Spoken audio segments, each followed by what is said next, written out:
Olá, alunos do 8º ano da Rede Isaac Newton. Hoje nós vamos trabalhar o conteúdo que foi ministrado em nossas aulas online do dia 26/5 e também do dia 2/6/2020. O tema é América Latina.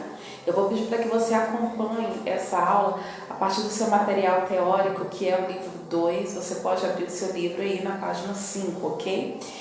América Latina é o tema da nossa aula. Pessoal, quando nós falamos sobre a América Latina, estamos nos referindo a esse continente aqui, ó. Parte desse continente, na verdade, porque essa divisão que você está visualizando trata-se de uma divisão física, tá? Fisicamente, como que está dividido o continente americano? Nós temos aqui, ó, fisicamente, nós temos a América do Norte, do qual vão fazer parte os países Canadá, Estados Unidos, México, que é esse último país aqui, ó, tá? Mais o Alasca, que os Estados Unidos comprou da Rússia, e também a Groenlândia, ok? Então, no conjunto de estudos da América do Norte, nós temos aí esse grupo fazendo parte. Já nos países que nós vamos chamar agora de América Central, na América Central, pessoal, que é esse grupo aqui, tá? Veja que ele é marcado por uma enorme quantidade de ilhas, que nós vamos chamar de parte insular. Mas essa América Central, ela não é formada apenas por ilhas, ela realmente predomina principalmente o conjunto de ilhas na América Central. Mas nós temos também a América Central Continental. A América Central Continental refere-se a esse grupo de países aqui, ó, que vai unir, cuja função deles é unir, estou tentando ampliar aqui o mapa, mas parece que não dá. Ele vai unir os países da América do Norte com os países da América do Sul, tá? Essa é a função principal aí da América Central, unir os países da América do Norte com os países da América do Sul, ok? Então, essa parte aqui, ó, ela vai se chamar istmo, tá? Por exemplo, quem faz parte aí do istmo? Nós vamos ter aí na página 9 do seu material alguns países, todos os países, aliás, que fazem parte desse grupo. Por exemplo, nós temos a Guatemala, El Salvador, Belize, Honduras, Nicarágua, Costa Rica e Panamá. Esse grupo aqui, ó, vão fazer parte do chamado istmo, mas dentro da América Central nós temos um outro grupo também, que é a parte insular. Essa parte insular, ela é marcada pelas ilhas, tá? E essas ilhas, elas dividem-se em dois grupos, que nós vamos chamar de Grandes Antilhas, que são os países localizados ao norte, são as ilhas localizadas ao norte do continente, e ao sul nós vamos ter as chamadas Pequenas Antilhas, ok? Então, a América Central, ela é marcada basicamente por esses dois grupos, que são a chamada América Central do Istmo, ok? O Istmo é o grupo de países que vão interligar a América do Norte e a América do Sul, e nós temos a parte insular, que é esse conjunto de ilhas, tá? A maior ilha, pessoal, que nós vamos ter aí na América Central, ela está ao norte, que faz parte das chamadas Grandes Antilhas, que é Cuba. Mas nós temos outras ilhas grandes, como por exemplo, República Dominicana, tá? O Haiti, tá? São ilhas que se localizam aí ao norte dessa América Central. Ao sul, nós temos pequenas ilhas, como por exemplo, Bahamas, Trinidad e Tobago, Santa Lúcia, tá? São ilhas que estão localizadas ao sul, portanto, fazendo parte dessa América Central Insular. Então, no grupo da América Central Insular, nós vamos ter tanto os países das Grandes Antilhas, como também os países das Pequenas Antilhas. Esses países da América Central, eles são marcados por ter uma economia extremamente frágil, tá? Então, isso é um ponto marcante aí quando nós falamos dessa América Central, que a economia desses países, elas são marcadas por serem extremamente fragilizadas. Na verdade, os países da América do Sul também são economias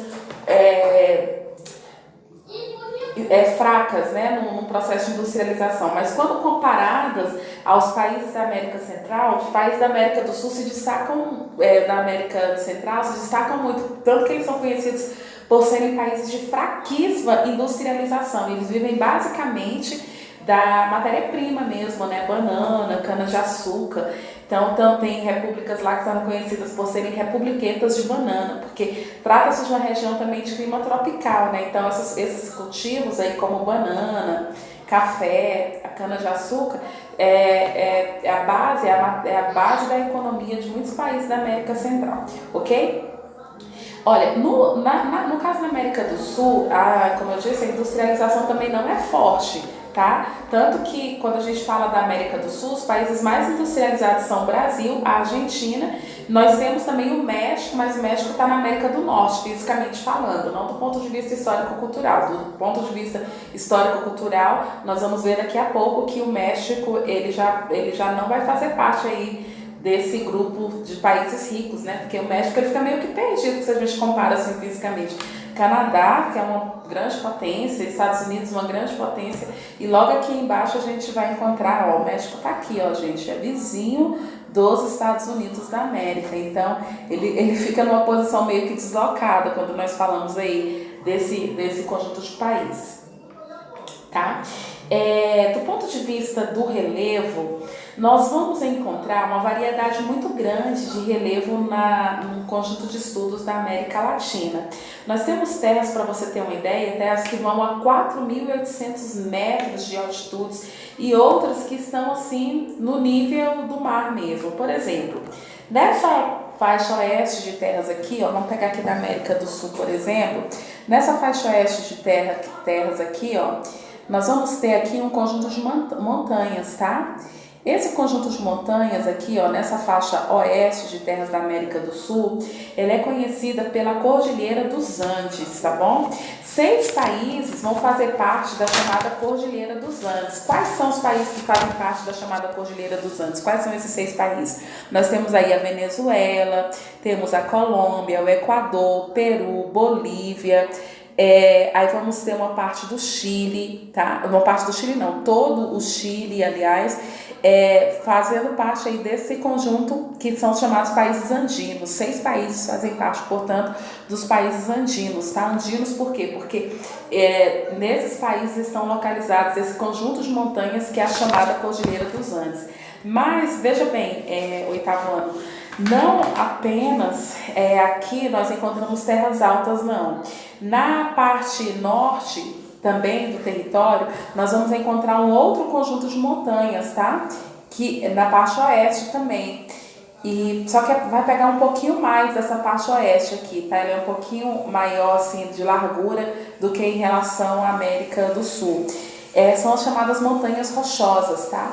Então, as montanhas rochosas, na verdade, elas estão presentes tanto no México, tanto é que nós temos uma parte aqui no México, que é o chamado Planalto do México, que são terras muito altas, tá? As altitudes médias aqui, ó, para você ter uma ideia, elas chegam aí aqui 5.916 metros é a altitude dessa área aí do México, nessa parte do chamado Planalto do México.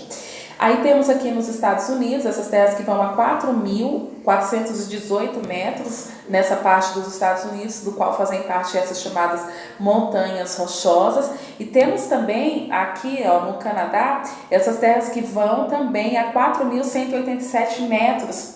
Tá? Então vejam, nesse ponto aqui, nessa parte oeste, vejam nesse ponto que eu pintei, que nós temos terras extremamente altas, tá? São áreas montanhosas.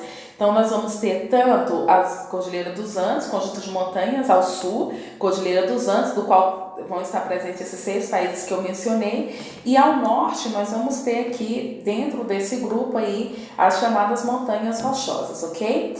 Então, essas são as terras mais altas que nós encontramos no continente americano. Mas, como eu disse, nós temos uma variedade desse relevo. Encontramos desde terras cujas altitudes vão acima de 4.000 metros, tem terras que vão a 4.800 metros, como eu acabei de mostrar para vocês. Nós encontramos terras médias também, tá? Nessas terras médias, nós temos a presença de planaltos na América do Sul, como é o caso, por exemplo, no Brasil, já nessa faixa de terras aqui central do Brasil, tá? Nessa faixa de terra central aqui do Brasil, nós vamos encontrar o chamado Planalto Brasileiro, ok? Aqui em cima, nas Guianas, nós temos, nas Guianas são 3 conjuntos, tá? Que é a Guiana, Suriname e também a Guiana Francesa. Nesse grupo aí, nós vamos ter também Planalto, aqui chamado Planalto das Guianas, e nessa região aqui onde está marcado, nós vamos ter o chamado Planalto Brasileiro. Ao norte, nós temos aqui os Montes Apalaches, aqui que pega parte aqui dos Estados Unidos, tá? Então, nessa faixa de terras aqui, ó, nós vamos encontrar os chamados Montes Apalaches, fazendo parte, portanto, dos Planaltos. Uma enorme quantidade de terras nessa região central aqui, ó, também vai estar presente aí esses Planaltos. Também parte norte, tá? Boa parte aqui norte também, tanto dos Estados Unidos principalmente nos Estados Unidos. No Canadá, temos também a presença de planaltos no Canadá, mas é mais para a região central, na faixa litorânea, nós já temos a presença aí de planícies, tá? Então, veja que existe uma variedade muito grande, né, gente, de terras que são muito altas, né, como é o caso das montanhas, que eu acabei de mostrar para vocês, mas também nós temos terras médias, né, que são o caso dos planaltos aí, da América do Sul, mostrei também aí da América do Norte. Na América Central também nós vamos ter a presença de planaltos, nessa região mais central aqui do Canadá, tá? Nós vamos ter também a presença de planaltos. E vamos ter também, gente, terras que são depressão, tá? Marcada pelas depressões. Lembrando que as depressões são áreas rebaixadas em relação às áreas vizinhas. Então, por exemplo, se eu tiver um planalto ou uma planície, as áreas mais baixas são as chamadas depressões. Na região norte do Brasil, tá? Nós vamos encontrar também a presença dessas depressões e também encontramos a presença de planícies, tá? As planícies, elas vão em média de 0 a 100 metros acima do nível do mar, ok? Então, onde nós encontramos a presença de planícies principalmente, tá? Nós vamos encontrar próximo aos rios aqui da região norte, no Brasil, né? Nós encontramos aqui próximo, na região norte, dentro da região norte aqui, sempre em proximidade com os rios, tá? Nós vamos ter, por exemplo, a planície amazônica nessa área, nessa faixa de terras que está circulada aí. Ao sul, mais ao sul, tá? Nós vamos ter a presença que pega também parte da Argentina, pega aqui o Brasil e pega também uma parte aqui da Argentina. Nós vamos ter a chamada planície platina, ok? Então essas terras, elas vão sempre de 0 a 100 metros, tá? No norte, tá? Nós vamos pegar aqui no norte, sempre nessa faixa litorânea, se você pega aqui desde a América Central, subindo aqui para o norte, contornando toda a região da América do Norte, nós vamos encontrar a presença de planícies nessa faixa de terras, tá? Então são terras assim baixas, né? Cujas altitudes, como eu disse, vão de 0 a 100 metros, comprovando mais uma vez essa variedade de relevo que está presente aí quando nós falamos do continente americano, ok? Tudo bem? Vamos lá. Dando continuidade, ainda sobre essa divisão física da América Central, existe uma outra diferença muito grande. Agora eu quero falar sobre a economia nesses países, tá? E a partir dessa questão da economia, eu quero apresentar para vocês um outro mapa histórico, porque esse mapa histórico, ele tem a função de apresentar essa divisão que eu vou chamar de divisão físico-cultural. Divisão histórico-cultural, perdão. Nessa divisão, gente, que é a chamada divisão histórico-cultural, nós vamos ter aqui, tá? 2 grupos, que são a América Anglo-Saxônica e temos também a chamada América Latina. Quem é a América Anglo-Saxônica? Da América Anglo-Saxônica fazem parte 2 grupos de países. Quais são eles? América Anglo-Saxônica, perdão, não sei se eu me expressei, acho que eu errei ao falar. Na divisão histórico-cultural, nós vamos ter 2 grupos de países, que são a América Anglo-Saxônica e a América Latina. Na parte azul do seu mapa, nós temos a chamada América Anglo-Saxônica. Quem faz parte? os Estados Unidos e também o Canadá, ok? Fazem parte da chamada América Anglo-Saxônica, tá? Então, olha, nesse grupo de países aqui, tá? Nesse grupo de países aqui, nós vamos ter a chamada América Anglo-Saxônica, ok? Então, a América Anglo-Saxônica fazendo parte desse grupo, que fazem parte aí dois países, que são os Estados Unidos e o Canadá, ok? Na América Anglo-Saxônica. E no outro grupo, tá? Nessa parte amarela, nós vamos ter a chamada América Latina, tá? A América Latina, gente, ela vai fazer parte desde o México, tá? Desde o México até o sul da Argentina fazem parte da chamada América Latina, ok? O que diferencia esses países? Bem, aí você vai acompanhar aí no seu material os pontos que vão diferenciar esses países a partir da formação histórica na página 10, tá? Então vamos lá. Primeiro, eles tiveram um tipo de colonização diferente, tá bom? Enquanto a América Latina, que vai pegar aqui, ó, desde o México, tá? Nessa parte aqui, até o sul da Argentina, que é a chamada América Latina, ok? Nesse grupo de terras aí, elas foram colônias de exploração. Então, quais são as características principais dessas colônias de exploração, gente? Essas colônias, elas estavam separadas, organizadas para atender os interesses econômicos da nação colonizadora. Esse era o ponto-chave aí. Então, tudo que eles produziam, no primeiro momento a mão de obra indígena e depois a mão de obra negro-africana, eles trabalhavam e entregavam nas mãos dos seus colonos e esses levavam para as metrópoles, tá bom? O que mais? Essas metrópoles, tá? A riqueza dessas metrópoles basicamente era por conta dessa exploração aí desses povos. Então eles desenvolviam, porque aqui nessas terras eles desenvolviam bastante bens primários, como por exemplo o açúcar, ouro, prata, diamante, madeiras, como foi o caso do pau-brasil, tá? Esse material, essa matéria-prima fazia toda uma diferença lá nas metrópoles, né, em Portugal, na Espanha, tá? Então, basicamente, esse grupo de países eles foram criados para atender os interesses da nação colonizadora. Esse foi o objetivo principal dessa divisão. Já a América Anglo-Saxônica não, gente. A América Anglo-Saxônica, do qual fazem parte os Estados Unidos e o Canadá, esses países, tá? Eles foram colônias de povoamento, tá bom? Então, ao contrário desses povos que foram explorados, só um momento. Quando a gente fala muito tempo, a garganta fica seca, não tem jeito. Tem que parar, dar uma pausinha para tomar uma água. Os Estados Unidos e o Canadá não, eles foram fazem parte das chamadas colônias de povoamento. Então eles foram para essas terras para povoar e todo o lucro que eles tinham ali era para si, eles obtinham seu lucro, né? Não precisavam levar para a metrópole, o lucro era deles, tá? Então, uma das justificativas históricas que justifica a questão da economia atual é o tipo de colonização que esses povos tiveram.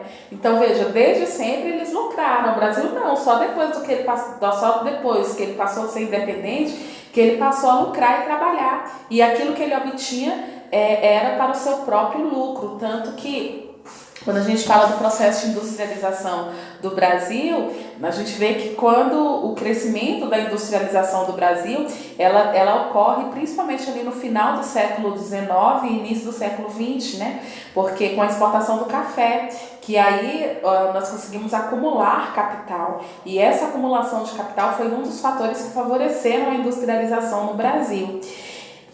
Então a economia se deve principalmente a isso, né? A economia atual ela tem raízes históricas e essa divisão histórico-cultural justifica isso, tá? Tanto que, lamentavelmente, os países latino-americanos têm uma dependência em relação devido ao processo de colonização que eles sofreram, tá? Por quê? Porque eles foram colonizados para atender os interesses da nação colonizadora, tá? Ao contrário da América anglo-saxônica, ok? Tudo bem? Ficou claro isso aí para vocês? Então, a América Central são países de fraquíssima industrialização. Eles são conhecidos por serem países de fraquíssima industrialização, ok? Já os países da América do Sul, né, como é o caso do Brasil, a industrialização está se desenvolvendo, mas não se compara ainda, tá, a essas nações aí desenvolvidas. E quando eu digo ainda, na verdade está no futuro assim, muito distante, já que o Brasil até hoje não ingressou efetivamente aí na terceira revolução industrial, ok? Bem, eu estou verificando aqui, acho que eu trabalhei todos os pontos aí dessa América, desse estudo da América Latina, ok? Nós vamos trabalhar no nosso próximo vídeo, nós estaremos trabalhando o tema Mercosul e países latinos. Por hoje é só, eu agradeço a atenção de vocês e até a nossa próxima aula. Não percam as aulas online, tá? As aulas online, elas acontecem